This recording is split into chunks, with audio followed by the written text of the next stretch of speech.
Quero te convidar para a gente conversar um pouquinho hoje. E hoje é um domingo especial, né?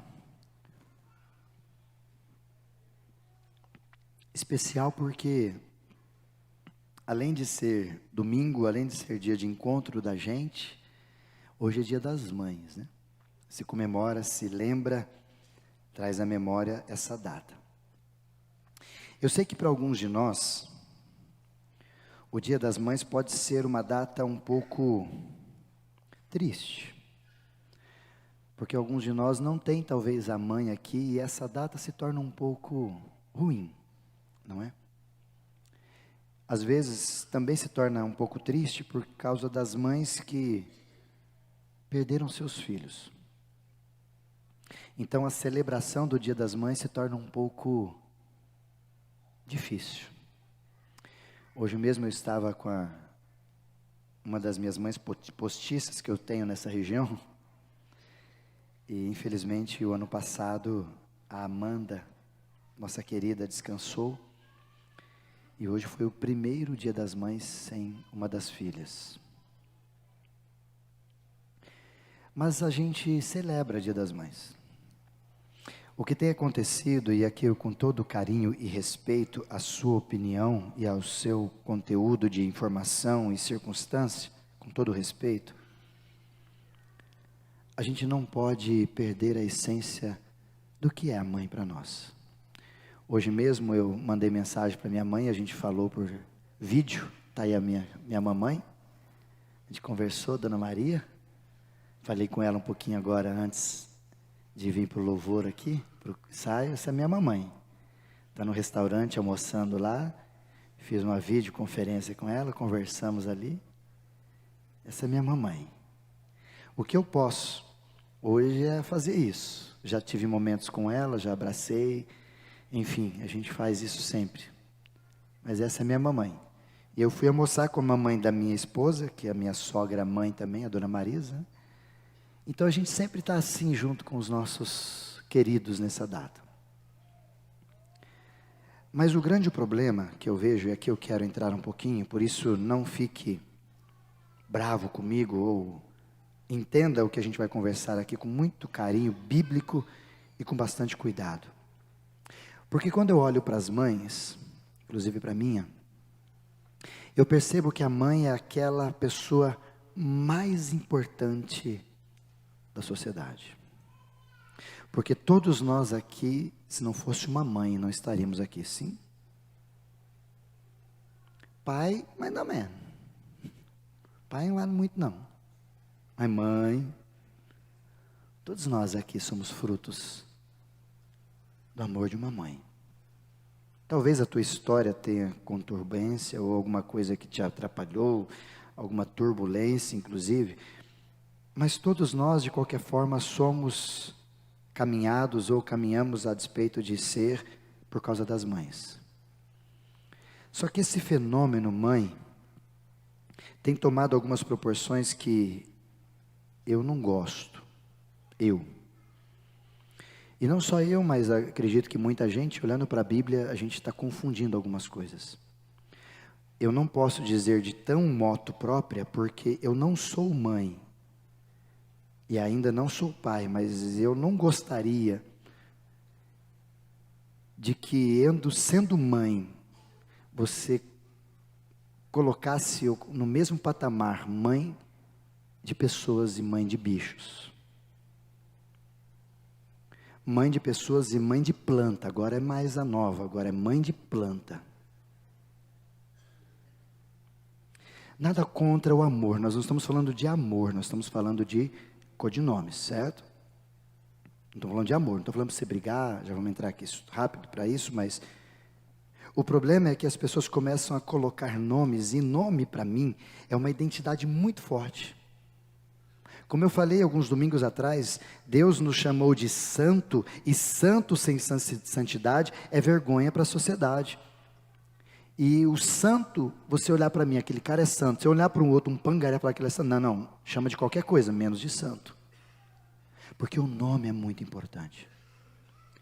E quando a gente coloca a tratativa de mãe, na expectativa de, inclusive eu estava lendo um artigo de um especialista em cachorro, e o artigo dele estava dizendo assim que se você que se diz mãe de cão ou de gato, se comporte como um cachorro e como um gato, porque é desse tipo de mãe que eles precisam.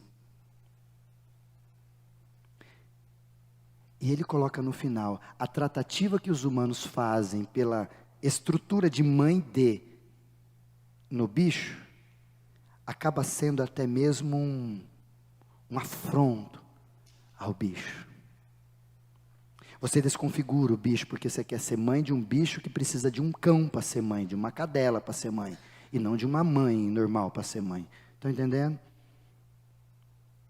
E essa desconfiguração que a gente faz, porque o cachorro não pode mais latir, cachorro não pode nem cheirar mais. Ai, que nojo, cachorro não cheira, para com isso. O cachorro foi feito para quê, irmão? Lembra daquela lenda que cachorro chega atrás do outro cachorro, faz o quê? Aí o meu não faz isso. O seu transformou. Você estragou o cachorro. Não, eu melhorei. Será? Será que o cachorro, podendo dizer, diria isso de nós? Por isso que, infelizmente, e eu peço que você me entenda com muito cuidado, porque aqui nós não estamos falando a despeito de não cuidar e não amar, eu estou falando do título. Porque o que está acontecendo na sociedade brasileira, inclusive, é a idolatria pet.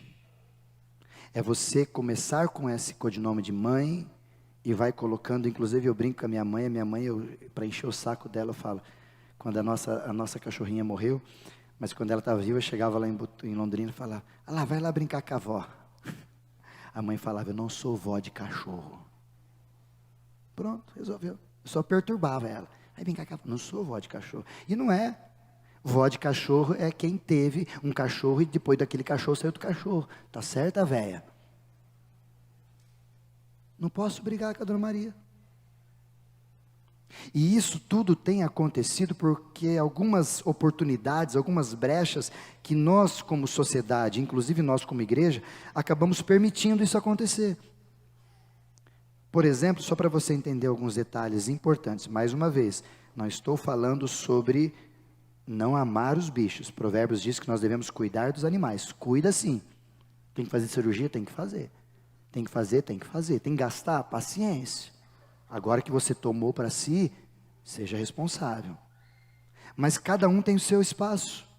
Jesus mesmo, em Mateus capítulo 6, diz que nós valemos muito mais do que os animais, do que os pássaros. Então, gente, bicho, é bem longe, tá? Gente, bicho. Pastor, mas tem gente que não vale um bicho. É verdade, mas a regra é gente e bicho. Sim. E vou mais longe. Pastor, talvez você fique até chateado comigo, mas eu preciso te dizer isso. Pastor, os animaizinhos vão para o inferno? Ou vão para o céu?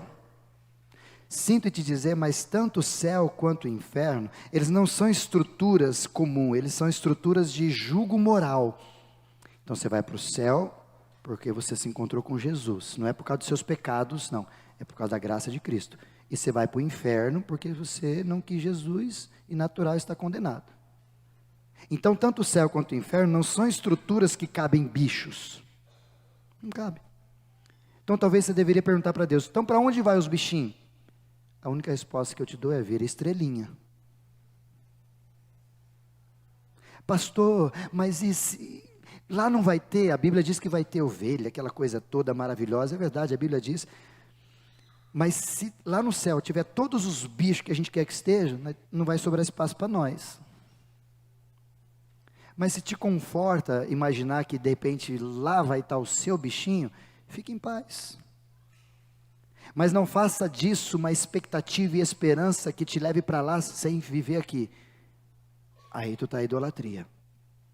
Aí você prefere que vá teu bicho, mas não vá teu vizinho que você nunca orou por ele. Gente, bicho.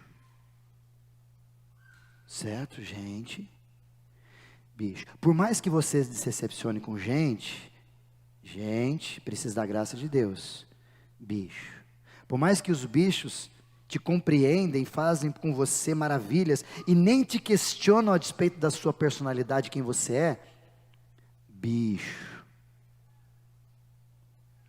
Disse uma pessoa uma vez sobre essa questão dos bichos, que infelizmente o cachorro é o bom amigo, ou o melhor amigo do homem, porque ele não tem capacidade de lhe dizer o que ele gostaria.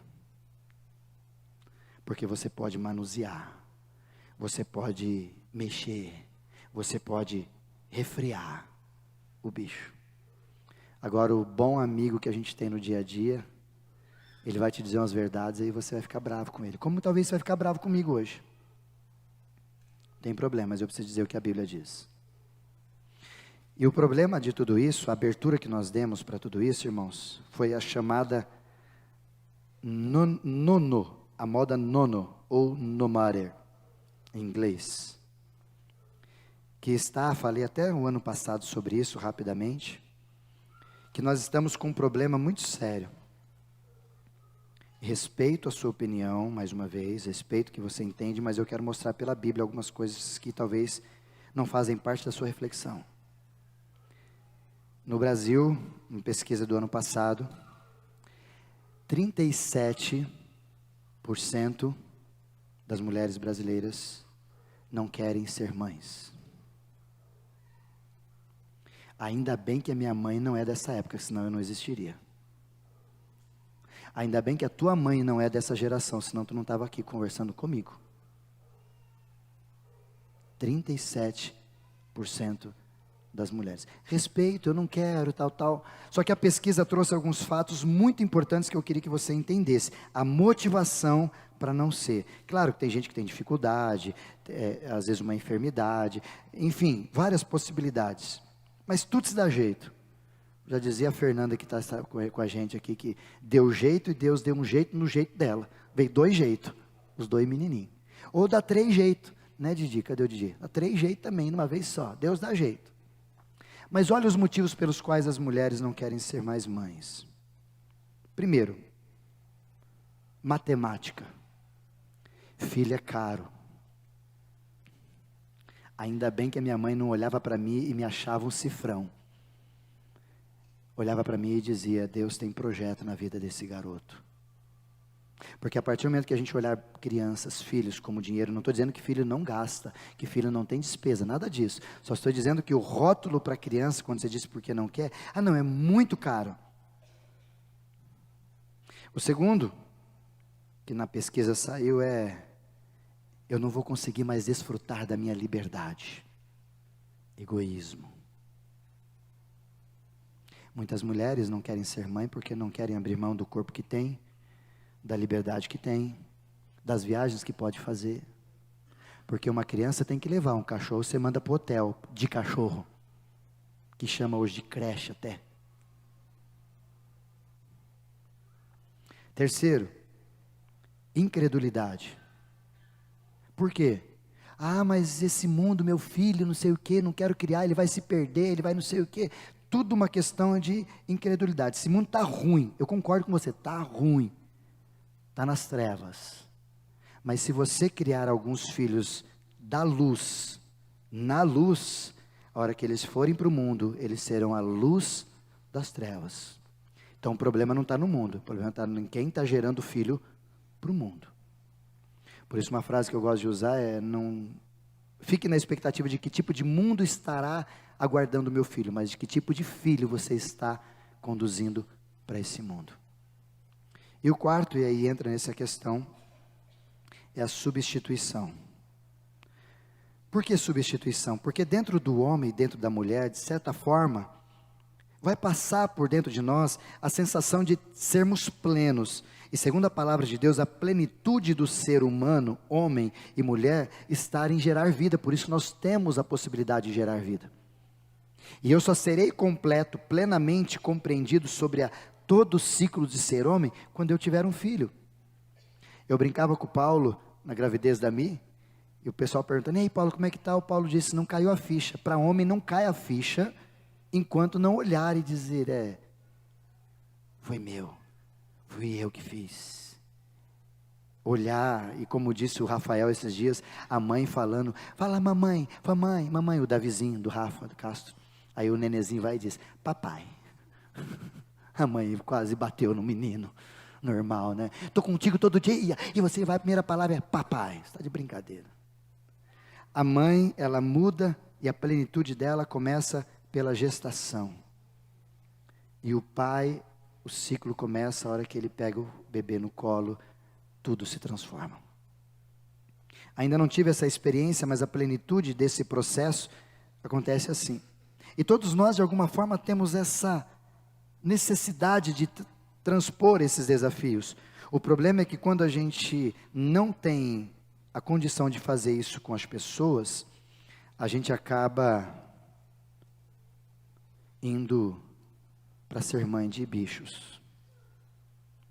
Nada contra, digo mais uma vez. Pastor, mas eu não posso ter cachorro, não posso. Pode, você já criou seus filhos, já fez tudo, não tem ninguém para te acompanhar. É isso aí, irmãozinho, bichinho vai ser uma benção, vai te dar trabalho, vai deixar você ser doido, vai te dar serviço, vai judiar da sua cabeça, mas é bom, é benção, bichinho, é benção. Mas toma muito cuidado para que em meio aos encontros da vida para esse processo, pode ser que a gente esteja fazendo algo com que a nossa família esteja se perdendo. Por exemplo, minha bisavó teve 17 filhos. Talvez a sua também tenha bastante assim. Quem vai ganhar dos nossos parentes é o Manuel, né, Joyce? Que teve 30 e ela vai cacetada. Mas no Brasil, a minha bisavó teve esse tanto. A minha avó, Dona Antônia, Dona Lazinha, Dona Antônia, mais especificamente a Dona Lazinha, ela teve 13. A minha mãe teve 3. Eu ainda não tenho nenhum. Daqui a pouco eu vou ter um cachorro castrado. E depois não sabe o que a sociedade vai acabar. E o problema disso, essa idolatria pet, é que a gente faz um autodestrutivo e um sócio-destrutivo. Ou seja, eu começo a viver instabilidades, problemas dos mais profundos que a gente não tem noção, e a sociedade começa a viver natalidade complicada, tanto que a natalidade comum, inclusive no Brasil, por causa dessa porcentagem de 37% das mulheres não querer ser mães, nós já estamos abaixo da natalidade. E o povo islâmico está 3 vezes acima da natalidade. Um monte de gente pondo um monte de trevas e a gente segurando as nossas luzes. Mas quando a palavra de Deus nos confronta, e aqui eu quero que você entenda, o Salmo de número 127, o 128, mostra as 4 fases que um ser humano vai passar, de certa forma, biblicamente falando. Salmo 127, por favor, Caio. Os 2 salmos, se você puder riscar na sua Bíblia, eles falam assim. Olha o que diz, versículo 1. Se o Senhor não edificar a casa, em vão trabalham os que edificam. Se o Senhor não guardar a cidade, em vão vigia a sentinela. Pode descer no Caio. Inútil vos será levantar de madrugada, repousar tarde e comer o pão que penosamente você o tem. Pois assim o Senhor lhes dá, enquanto os seus amados estão dormindo. Vá dormir, que Deus te abençoa quando você está dormindo. Eis que os filhos, casa, segunda fase, filhos, herança do Senhor. Fruto do ventre, o seu galardão. Pode ir descendo, Caio. Como flechas, os filhos cresceram na mão do valente, assim são os filhos na mocidade. Os filhos não são mais recém-nascidos, estão crescendo. Flecha. Já disse isso para você lembrar várias vezes. Flecha. Você pega aqui a flecha, coloca aqui e puxa. Se você tiver amor exagerado, idolatria familiar também, com seu filho, você vai puxá-lo para perto de você, dizendo, eu não vivo sem ele. O dia que ele crescer e tiver que ir, quanto mais você puxá-la como flecha, mais longe ele vai. Simples assim, é isso que está dizendo o texto. Então talvez uma sugestão, puxa um pouquinho só, que você tiver que soltar ele, pim, cai ali. Pim, pim. Ai, meu filho não é. Assim são os filhos da mocidade, a hora que eles têm que partir. Os filhos não são nossos. são nossos. Pode passar, Caio. Bem-aventurado o homem que enche deles a sua aljava, lugar das flechas. Quem tem vários filhos, não serão confundidos quando falarem com os seus inimigos à sua porta, ou seja, serão instrumentos de defesa e de cuidado sempre. Pode continuar, Caio, por favor.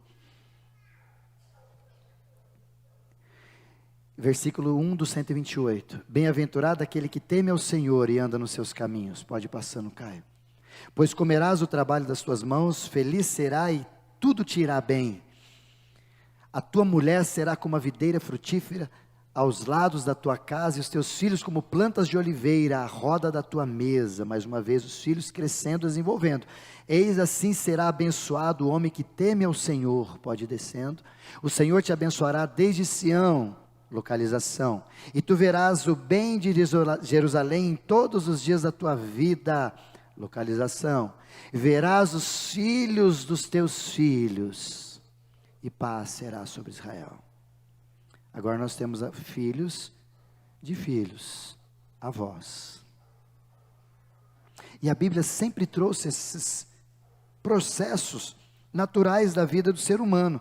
Pastor, mas isso, um monte de filho, beleza, não é o momento talvez, mas a estrutura que a gente tem é um casamento. Não é bom que o homem esteja só, far-lhe-ei uma auxiliadora. Filhos, crescei e multiplicai. Lá em Gênesis, capítulo 1, versículo 16. Depois você tem os filhos crescendo, florescendo, sendo ensinado, são como aqueles das quais o apóstolo Moisés fala isso para a gente em Êxodo, quando ele diz: ensine a criança no caminho, coloque as crianças do jeito que tem que ser, e vá fazendo, para que ele, quando for velho, não se desviará dele, fazendo as crianças virarem adolescentes, adolescentes jovens, jovens maduros, para, como diz o apóstolo Paulo em 1 Coríntios capítulo 13, eu era menino, vivia como menino, agora deixei as coisas de menino, e como diz Gênesis 2:24, deixará o homem, não o menino, pai e mãe, e unir-se à sua mulher. Quando o texto diz em Gênesis 2:24, deixará o homem, a expressão aqui é um ser humano maduro. É um ser humano que tem consciência de que ele agora pode cuidar e estar com alguém. Eu ouvi uma frase essa semana de uma pessoa que confronta muito isso das pessoas não terem condição, ou melhor, não terem desejo de serem mãe, ou terem filhos ou família, e eu prego muito sobre isso, apesar de ainda não tê-los, mas prego que é a minha identidade. Ele disse uma frase que eu quero colocar aqui para você pensar.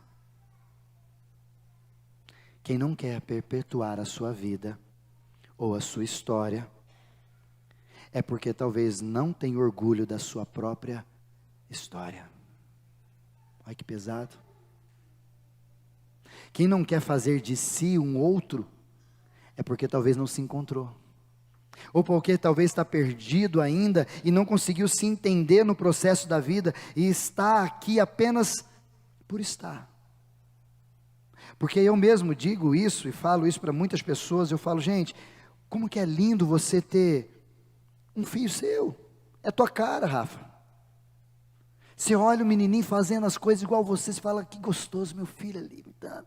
O Keller colocando o menino jogando bola, que alegria, que prazer, que coisa maravilhosa. As mães olhando as filhas ou os filhos, ou seja, é uma continuidade que você está dando. Por quê? Porque a sua vida faz sentido, você tem orgulho da sua própria história, que foi escrita lá no céu, todos os dias, Salmo 119, versículo 16, todos os dias escritos. Então eu tenho orgulho de quem eu me encontrei, de quem Deus me fez, e Ele me fez para eu fazer isso, dar continuidade. Então eu tenho orgulho, por isso eu quero passar para frente.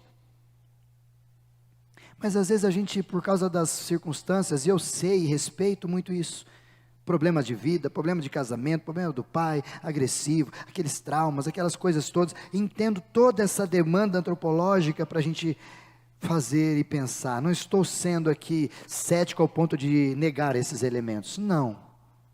Mas pela palavra de Deus eu preciso trazer você a esse pensamento, porque Deus é um Deus de legado e de perpétuo gerações.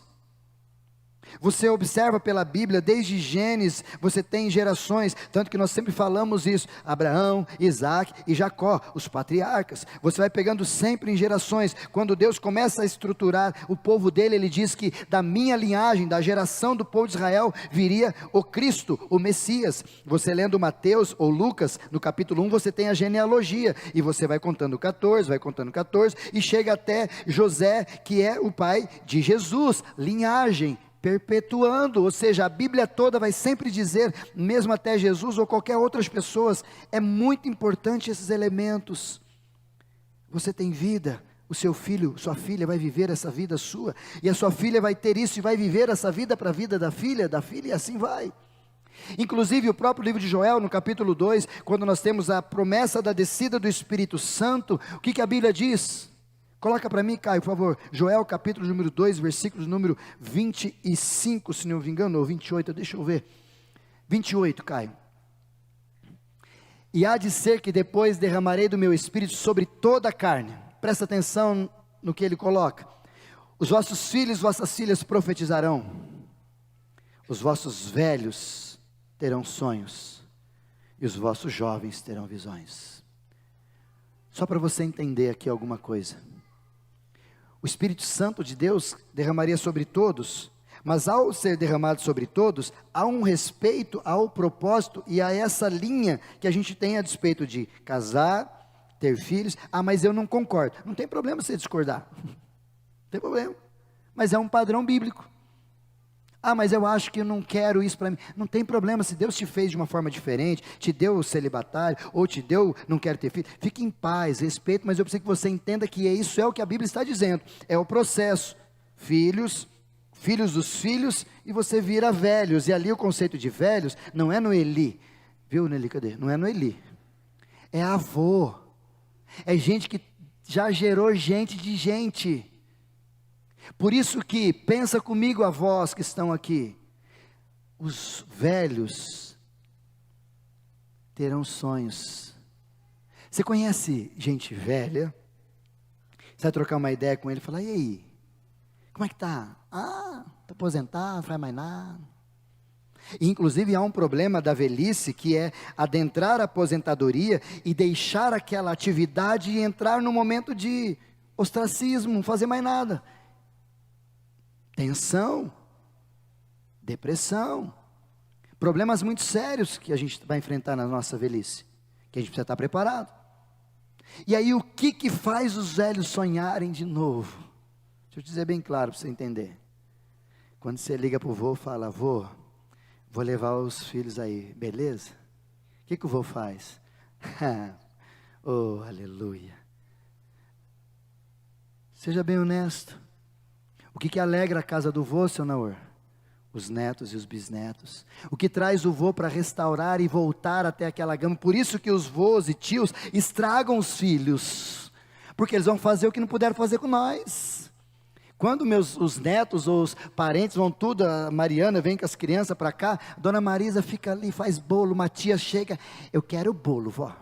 Semana passada o Matias estava em casa, estava com a gente aqui, veio até na igreja, e o Matias chegou com a gente lá, né, seu Valdir, lá em Botucatu, falando, ligou para mim, conversando, tio, eu quero ir na piscina quente da sua casa. Eu tenho uma banheira lá, aí para uma banheira, para uma garota, é uma piscina quente, né? Então ele quer ir numa piscina quente, enquanto não trouxe o miserável aqui, ficou lá, não dava bom. Alegria para nós. Aí foi lá ele, trouxe ainda o Luquinha, né? Colocou lá, eu brincava com ele, se divertia. Cara, muda a mentalidade da gente que ainda não é filho, ou não tem filho. Agora imagina dos avós. Por isso que os vossos filhos profetizarão, cada um na sua ação, e os velhos começarão a ter sonhos, ou seja, vão imaginar aquilo que podem fazer, a despeito de quê? Dos filhos. Por isso que a gente precisa começar a entender isso, e preocupar-se a respeito disso. Tenho conversado com muita gente, porque a gente é muito imediatista, e esse imediatismo, essa forma de ser gente, está fazendo a gente não pensar no amanhã mais. A gente não pensa o que pode acontecer amanhã. A gente não consegue perceber que, infelizmente, nós vamos viver entristecidos sem ninguém. Falei isso, infelizmente, falo mais uma vez, me perdoe, meu querido Fábio, fomos fazer o velório, acompanhá-lo no velório do pai dele esses dias, infelizmente, receba os nossos sentimentos mais uma vez, Fábio, mas infelizmente, você e eu, nós vamos morrer, e quem que vai ajudar a gente lá?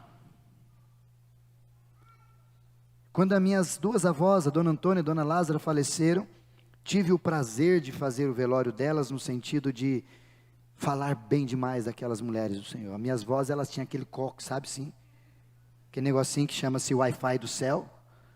Pensa nos negocinhos que usava assim, ela passava assim, você sentia a unção, assim, ela nem começava a orar, o céu já encontrava. Essas irmãzinhas assim, coquinho, né? Tive o privilégio de fazer o velório delas. Não tive problema, pelo contrário.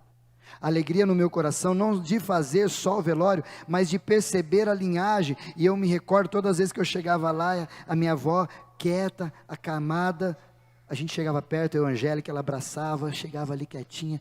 Ui, ai que bom ouvir a voz de vocês. Ela não morreu sozinha.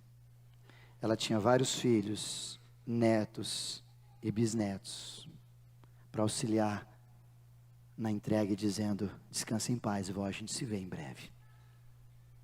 E quando isso não tem mais? Por isso que eu quero te fazer algumas reflexões. A primeira delas, será que, inicio nessa expressão, será que esse mundo que nós estamos vivendo não é claro que a gente se afastou dos propósitos do Pai, nos afastamos do propósito do Criador para a gente? Será que não? Será que na nossa caminhada, vida, dali, daqui, é correria, será que a gente não perdeu a ideia de que todas as coisas cooperam para o bem, de que há um propósito, há um Deus que tem um planejamento para mim e para você, e a gente no meio dessa caminhada de querer seguir sozinho, a gente se perdeu, e hoje você olha e fala, eu não sei por que eu estou aqui. Vamos falar isso um outro dia, quem sabe. Você é útil, mas você não se realiza na sua utilidade. Vou repetir, você é útil, você trabalha, é útil para a sociedade, você é útil, você trabalha e tem dinheiro e paga suas contas, é útil, mas não se realiza na sua utilidade. Você não é alguém que chega e fala, combati um bom combate, completei a carreira, guardei a fé, aleluia. Você não consegue, porque talvez no meio dessa trajetória que Deus tem para mim e para você, eu não sei, mas parece que a gente se afastou do propósito. Efésios capítulo 1, por favor, Caio. Versículo 4, olha o que diz Efésios 1, 4. Como também nos elegeu antes da fundação do mundo, para que fôssemos santos e irrepreensíveis diante dele em amor, já temos ali propósito, e nos predestinou para filhos de adoção por Jesus, como a gente falou quarta-feira, filhos. Deus nos chama de filho, a gente que não acha que é filho, e a gente vive como bastardo, segundo o beneplácito da sua vontade. Pode passar o 6, por favor, Caio. Para louvor e glória da sua graça, pelo qual nos fez agradáveis a si, no amado. Há um propósito do céu quando Ele me fez e te fez. O grande problema é que às vezes nessa correria a gente vai se perdendo, as nossas experiências ruins vão nos deixando chateados com o céu, as nossas escolhas equivocadas vão nos deixando meio fora do prumo, e Deus tem que, como GPS, recalcular rota, e a gente vai vivendo e achando que, não tem propósito. Não, todos nós temos um propósito. Deus não fez à toa, não. Deus não fez a mim, a você e falou, vai lá, vê o que dá. Não, isso não é Deus. Talvez outros, mas não é o nosso Pai. Quando o nosso Pai nos criou, Ele fez com propósito. Você sabe o seu? Ou talvez se perdeu, por isso que você é levado como vento de doutrina para vários lugares. Segundo, talvez que eu gostaria que você pensasse, será que essa loucura da vida, dessas ideias e filosofias, não fez a gente se esquecer da finitude da vida? Por que finitude da vida, pastor? O Salmo 144, versículo 4, guarde sempre isso, 144, versículo 4. Ele fala um pouquinho sobre isso, por favor, Caio. Salmo 144, 4. O homem é semelhante à vaidade, os seus dias são como a sombra que passa. Hoje você está, amanhã não está mais. E a gente precisa sempre lembrar disso, tanto que Eclesiastes vai dizer para nós que é melhor estar numa casa onde há luto, porque você começa a refletir e tomar decisões um pouco mais sensatas, do que você viver numa casa onde há festa, e você achar que beleza, amanhã eu vou fazer isso, tal, como diz o apóstolo Tiago, por favor me ajuda, apóstolo Tiago capítulo 4, versículo de número 13, olha o que diz Tiago capítulo 4, versículo 13, vocês dizem, hoje, amanhã iremos a tal cidade, e lá passaremos um ano, contrataremos e ganharemos, normal, mas olha o que Tiago nos ensina, por favor, não sabeis o que vai acontecer amanhã, meu irmão, porque o que é a vossa vida? Parafraseando o Salmo, é como um sopro, um vapor que aparece por um pouco e depois já vai embora. Pode passar, Caio, versículo 15. Em lugar disso que vocês estavam dizendo, vou fazer, eu tenho plano, tenho projeto, vocês deveriam dizer, se o Senhor quiser, e se vivermos, faremos isso ou aquilo. Você não tem noção, porque esse tempo, essa loucura nossa, esses ajustes, ou esses, vou usar a palavra mais normal, essas gambiarra que a gente faz com a nossa vida, faz a gente se esquecer que hoje estamos e amanhã não mais, e o tempo passa rápido, irmão, você já passou da idade, você já não tem mais a idade que você acha que você tinha, os planos, os projetos já não fazem mais sentido agora, e você está deixando, você não controla tudo isso, e você não pode viver por causa dessa ação, displicentemente, a vida não perdoa os displicentes, ela vai passar aí como um rolo compressor, quem tiver ali, já era. Falava com o Fábio esses dias sobre exatamente isso, a gente sabe o dia que a gente vai chegar no dia da morte, mas a gente não se prepara para tal momento, parece, né? Por isso, será que a gente não está se esquecendo que a vida é breve? Terceiro, será que a gente não perdeu o conceito de eternidade? E nessa estrutura, será que a gente não perdeu o conceito de eternidade? Eu quero trazer o texto de Eclesiastes capítulo 3, versículo 11, por favor, Caio, me ajuda aí, porque nesse conceito, o que a palavra de Deus vai trazer para nós, é que dentro de nós, tudo se fez formoso em seu tempo, também pôs o mundo no coração deles, a palavra, troca a tradução, por favor, que ela perdeu aí, Caio, por favor, troca uma outra tradução, isso, fez apropriado ao seu tempo, Deus fazendo tudo, e pôs no coração do homem o anseio pela eternidade. Não importa se você crê ou não crê, se você é crente ou não é crente, qualquer que seja a situação sua, nós temos 3 expoentes, um deles é esse. Eu tenho dentro de mim, intrínseco na minha estrutura, o conceito de eternidade, então eu sempre fico na expectativa, o que vai acontecer. Por isso que uma pergunta que todo mundo faz, e depois que eu morrer, o que vai acontecer? A Bíblia traz essa resposta, que a nossa vida, inclusive apóstolo Pedro, 1 Pedro capítulo 2, por favor Paulo, versículo 11, quando nós nos identificamos com Jesus, olha o que acontece, insisto que como estrangeiros e peregrinos neste mundo, nós não estamos aqui para ficar, nós estamos aqui de passagem, e eu sinto que, será que nós nos apaixonamos demais por esse mundo, com as coisas terrenas, com os bichos que ficam aqui, com as plantas que daqui são, será que a gente não está amando demais a estrutura, o mundo que aqui há, e não consentimos que somos estrangeiros, peregrinos nesse mundo, e que a gente precisa se abster desses desejos, dessas coisas que guerreiam, e olhar para aquele que é autor e consumador da fé, e dizer, o meu lugar é lá, como diz a Eclesiastes mais uma vez, o pó volte à terra que o era, e o Espírito volta, não é volta, porque é de lá que eu vim, nós voltamos para lá, porque é lá que nós vamos passar a eternidade, aí nas suas escolhas espirituais, ou a eternidade em vida plena, ou a eternidade em morte eterna. Por isso, Paulo em Filipenses capítulo 1, Caio, me faz uma frase que eu sou apaixonado por ela, eu sempre luto para tê-la no meu coração como motivação. Filipenses capítulo 1, versículo 23, Caio, olha o que diz esse texto. Eu estou pressionado dos dois lados, eu desejo partir para estar com Cristo, o que é muito melhor. Versículo seguinte, Caio, contudo é necessário, por causa de vocês, que eu permaneça aqui no corpo ainda. Dizendo assim, se Deus quiser me levar, estou pronto, porque o céu é maravilhosamente melhor, gente, glória a Deus. mas eu ainda estou aqui porque tem propósito, ainda tenho que fazer coisas por causa de vocês, é necessário. Ou seja, se Deus te deixou aqui, tem propósito, então se ache no seu propósito e fique, e faça o que tem que ser feito. Agora, se Deus te chamar, é porque chegou a hora e você deveria olhar com essa expectativa de Paulo. Volta o versículo anterior, Caio. O céu é infinitamente melhor, irmãos. Só tem esse tipo de sentimento quem de fato parou de se apaixonar por esse lugar e começou a olhar para o céu e pensar nas coisas lá do alto e entender que nós não somos daqui. Quanto mais você olhar para cima, mais essas coisas vão ficar apenas como passageiros na sua história. Quanto mais você ficar aqui embaixo, o teu coração, os teus amores, os teus desejos, tudo que você é e tem, aqui vai ficar. Por isso que, será que a gente não perdeu o conceito de eternidade? Será que se eu dissesse para você todo domingo, espero que domingo a gente se vê, se você morrer eu vou fazer seu velório, você viveria melhor? Ou pelo menos mais atento pela vida? Parando de fazer besteiras e tomando atitudes e mudanças necessárias? Quarto e último será para a gente fechar. Será que o amor de muitos não se esfriou?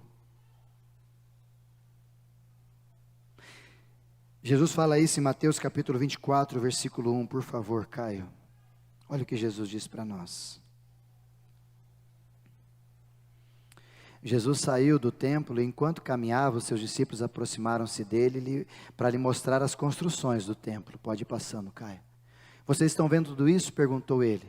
Eu garanto que não ficará aqui pedra sobre pedra, senão todas serão derrubadas.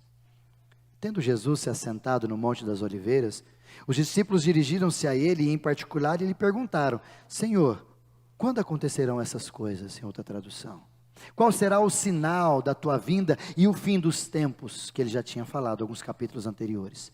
Jesus começou a responder dizendo: cuidado, que ninguém engane vocês, fiquem atentos, conhecimento é a palavra, pois muitos virão em meu nome dizendo eu sou o Cristo, e enganarão muitas pessoas. Vocês ouvirão falar de guerras, rumores de guerras, mas não tenham medo. É necessário que tais coisas aconteçam, mas ainda não é o fim. Nação se levantará contra nação, reino contra reino, haverá fomes, terremotos em vários lugares. Tudo isso será o início das dores. Pode descer, Caio. O problema não está nisso, o problema está agora. Então eles se entregarão para serem perseguidos e condenados à morte, e vocês serão odiados por todas as nações por causa do Evangelho, ou por minha causa. Naquele tempo, muitos ficarão escandalizados, trairão, odiarão uns aos outros. Numerosos falsos profetas surgirão e enganarão a muitos. Olha o 12. Devido ao aumento da maldade, o amor de muitos se esfriará. Pode deixar, Caio. Mas aquele que perseverar até o fim, esse será salvo. Versículo seguinte. Será que o nosso amor não se esfriou? Ou será que o nosso amor por pessoas, pelos desapontamentos que a gente tem, não se esfriou, achando que nós não desapontamos ninguém? Será que o amor verdadeiro, o ágape de Deus que um dia nos encontrou, parece que também se esfriou, porque a despeito dele, parece que a gente ama as coisas e esquece de amar as pessoas, e aqui quando eu falo coisas, eu coloco todas as coisas palpáveis. Será que esse amor que está no nosso coração, do próprio Deus em nós, não se esfriou, por isso que a gente começou a amar aquilo que não era para amar demais? Será que pelo aumento da maldade a gente deixou de amar as pessoas para começar a amar os bichos? Por isso eu quero encerrar, porque o texto diz que quando a gente começa a deixar de amar as pessoas, ou o nosso amor se esfria, a gente começa a conduzir o amor que se esfriou para alguns lugares que eu quero. Não é mais o fogo do amor de Deus que está ardendo em mim e me produzindo amar o que é certo, é amar o que eu quero. Por isso que a gente ama coisas, a gente ama bichos, a gente ama plantas, e a gente não constrange o coração por ver pessoas sofrendo. Por isso que às vezes a gente fala, pessoal, pastor, né, disseram para mim, nada contra, eu acho que tem o seu momento, e tem gente fazendo isso, mas a prioridade da igreja de Jesus é órfão, as pessoas que não têm condição, é quem está preso, é quem está nu, é quem está com sede, são pessoas.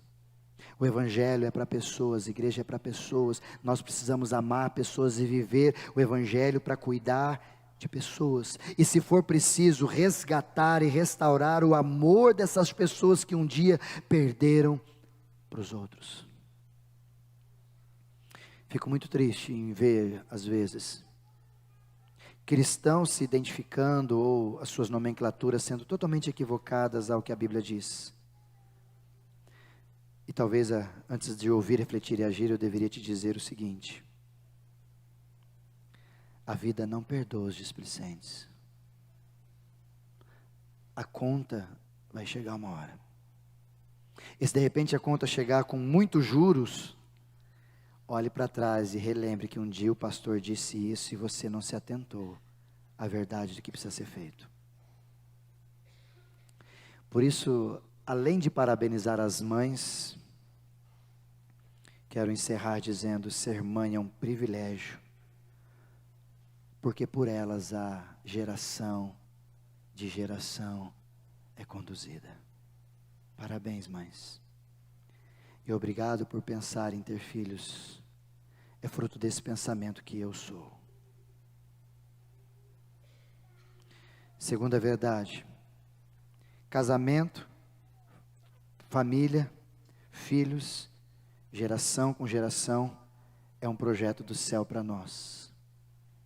Você pode não gostar ou discordar, mas a Bíblia é assim. Respeito se você não quiser ter filhos. Respeito, muito carinho. Respeito se você de repente entender que a sua estrutura proposta é outra que Deus tem colocado. Respeito e está certo. Se Deus te disse, está certo. Mas o padrão bíblico é esse. O padrão bíblico para todos nós é esse. E por último, como que está a sua vida? Será que a afinidade está obscura? Será que a eternidade já não te incomoda? Será que o amor de Deus em você, através de você, não brota mais? Como está a sua vida? O Criador tem um propósito para você e para mim, a gente precisa se encontrar nele. Vírgula. Quando a gente se reencontrar com Ele, Ele nos pedirá conta. Talvez se parasse antes ficaria mais legal, né? Mas eu tenho que te dizer essa verdade. O Senhor vai pedir conta da vida que Ele te deu e da forma que Ele viveu. Jesus fala isso, encerra o texto quando Ele diz: estava com fome e vocês não me deram de comer, porque vocês estavam preocupados com tantas outras coisas e se esqueceram dos meus pequeninos. Estava com sede e vocês não me deram de beber, porque estavam preocupados com tantos afazeres e consigo mesmo, egoísta, exacerbado, e se esqueceu de que a vida não é só olhar para aquilo que você deseja, seu ventre. Existem mais pessoas perto da gente. Estava preso e vocês não foram me visitar, porque não tem tempo de parar a tua agenda para se ocupar com alguém. Estava longe e não chegaram perto de mim. Mães, que Deus nos abençoe. Pais, que Deus nos abençoe. Família, que Deus nos abençoe. E não se esqueça, família é um projeto de Deus. Não é, nunca foi e nunca será, apesar das suas experiências. A vida não é feita pelas tuas experiências. A vida é feita pela promessa de Deus na palavra dEle. Vou repetir, a vida não é feita pelas suas experiências, é feita pela promessa de Deus na palavra dele. Apesar delas, família continua sendo um projeto e nunca deixará de ser um projeto de Deus, perpetuado até que ele venha e busque a família maior, que é chamada de Igreja de Jesus. Vamos orar?